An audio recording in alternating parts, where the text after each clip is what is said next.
Para wartawan sudah berkumpul menunggu kedatangan Kwon Yul untuk mengklarifikasi berita miring tentangnya, namun Kwon Yul justru berniat mengumumkan pengunduran dirinya sebagai kandidat Perdana Menteri. Belum selesai ia bicara, Kwon Yul sudah dihujani banyak pertanyaan mengenai identitas wanita di dalam artikel. Saat itulah Dajung muncul memperkenalkan dirinya sebagai kekasih Kwon Yul. Selain mengungkap identitasnya, Dajung juga mengaku pada pers jika mereka berdua saling mencintai. Bukan hanya awak media, Kwon Yul juga sangat terkejut mendengar pernyataan Dajung, namun ia tak bisa menyanggah atau membenarkan hal tersebut karena Kwon Yul ingin memastikan terlebih dahulu maksud dari ucapannya. Setelah mendengar perdebatan antara Kwon Yul dan Hyeju, Dajung berkesimpulan bahwa Kwon Yul bukanlah orang jahat yang bisa menyalahgunakan kekuasaan dengan mengorbankan orang lemah seperti dirinya hanya untuk mendapatkan jabatan.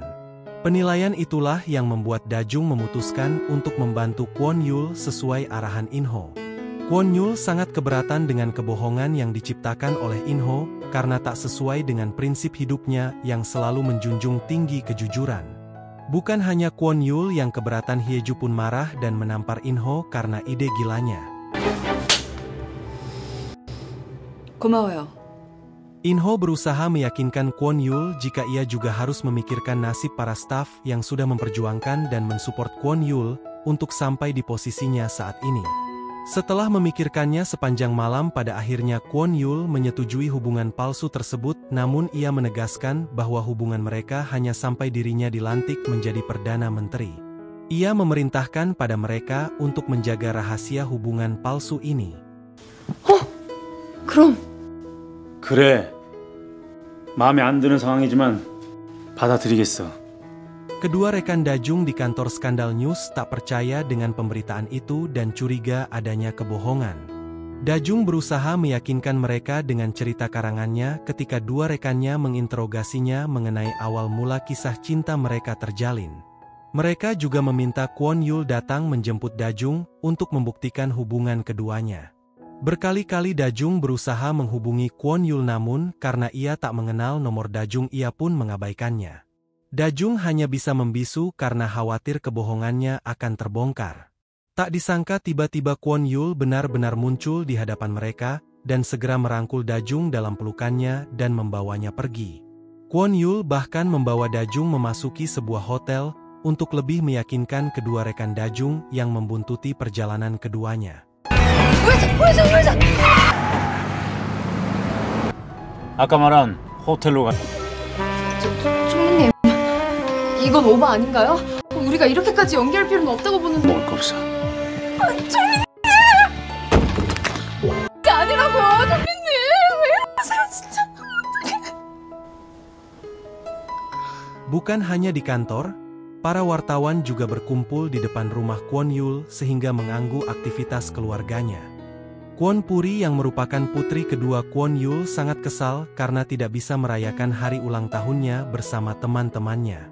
Dengan alasan memberikan kado untuk Wuri, Junki sengaja berkunjung ke rumah itu dan berkata di depan wartawan bahwa kedatangannya sebagai wujud kasih sayang seorang paman kepada keponakannya. Terlebih ayahnya sedang sibuk dengan pacar barunya. Junki ternyata sengaja mengeluarkan pernyataan itu untuk menjatuhkan penilaian masyarakat terhadap Kwon Yul yang tidak memberikan perhatian pada anak-anaknya. Sebagai saudara ipar, Junki tahu betul bahwa Kwon Yul memiliki catatan keuangan yang bersih dan tak pernah terlibat dalam kejahatan apapun. Hal yang sama disampaikan In-ho kepada Dajung karena Dajung heran melihat Kwon Yul yang harus menghafalkan beberapa hal menyangkut hobi dan kesukaan anak-anaknya yang selama ini tidak ia ketahui. Hari persidangan pun tiba. Sesuai prediksi tim penilai, lebih banyak bertanya mengenai pribadi Kwon Yul karena tidak bisa menemukan celah kekurangan dalam urusan pekerjaan. Kwon Yul menjawab semua pertanyaan dengan lancar, namun pada akhir pertanyaan Kwon Yul terus terang mengaku di hadapan semua orang bahwa ia menghafal semua jawaban terkait anak-anaknya. Ia pun dengan rendah hati mengaku kekurangannya sebagai seorang ayah yang tidak memperhatikan keluarga, namun ia berjanji akan bekerja dengan sangat keras. Tujuan utamanya adalah untuk melindungi hak perempuan dan masyarakat kecil yang lemah. Persidangan itu pun berjalan dengan lancar dan penilaian masyarakat terhadap sosok Kwon Yul seketika meningkat. Selain kepada para staf Kwon Yul juga berterima kasih pada Dajung. Jika bukan aksi beraninya di hadapan para wartawan kala itu mungkin Kwon Yul tidak bisa melangkah sejauh ini. Dajung berharap Kwon Yul bisa menjadi Perdana Menteri yang mengayomi rakyat sesuai janjinya. Singkat cerita pelantikan Perdana Menteri Kwon Yul disambut dengan sukacita oleh semua orang karena Kwon Yul tercatat sebagai Perdana Menteri termuda sepanjang sejarah. Mereka mengadakan perjamuan makan malam bersama para pejabat dan kolega Kwon Yul. Sementara itu rupanya Dajung sedang bersama ayahnya di sebuah rumah sakit. Mengetahui putrinya menjalin asmara dengan seorang Perdana Menteri, ayah Dajung mendesaknya agar membawa pria itu untuk datang menemuinya. Diketahui ayah Dajung menderita Alzheimer dan baru-baru ini dokter menghubunginya karena ayahnya kedapatan tak sadarkan diri. Ternyata ayah Dajung menderita tumor otak dan diperkirakan usianya hanya tinggal 6 bulan lagi. Dajung sangat terpukul mengetahui hal itu. Ia melampiaskan kesedihannya dengan minum hingga mabuk.